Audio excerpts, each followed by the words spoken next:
Sid, ni- nice to see you. We miss you.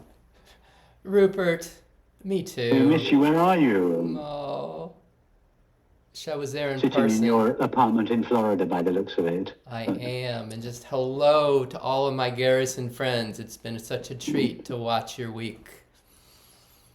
Um, hmm. My question for you, Rupert, is that since I've seen you last, it's progressed some more with the transparency of the foreground and the content.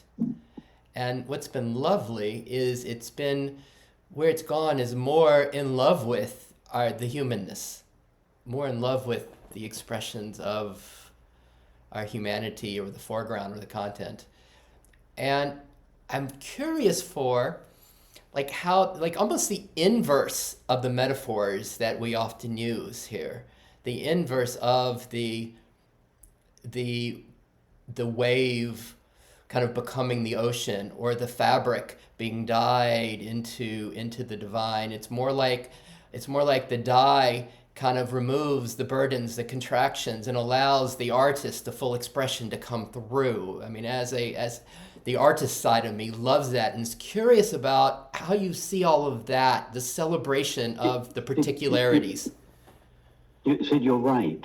You're right what you say. Uh,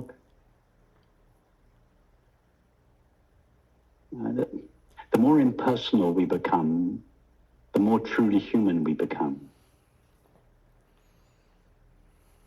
We thought, I felt this, I think in my early years, that the more because I was on the traditional Vedantic approach, trying to separate myself from the content of my experience. So trying to separate myself from all my very human experience and qualities. And I think there was some misunderstanding in me. I think it's quite a common misunderstanding that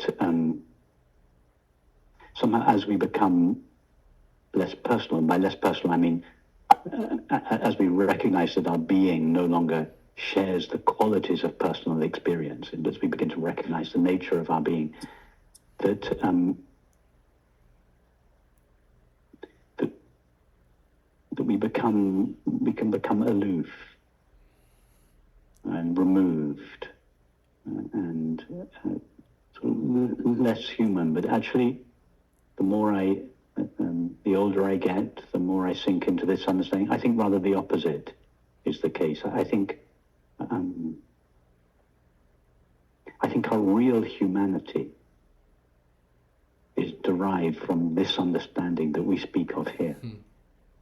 In other words, in order to be, it is our divinity that makes us truly human.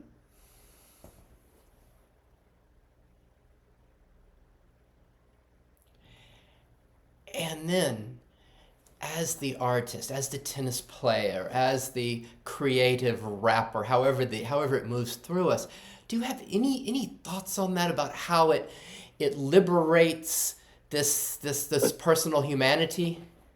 well, the ego, the sense for separate self, is a great conformer.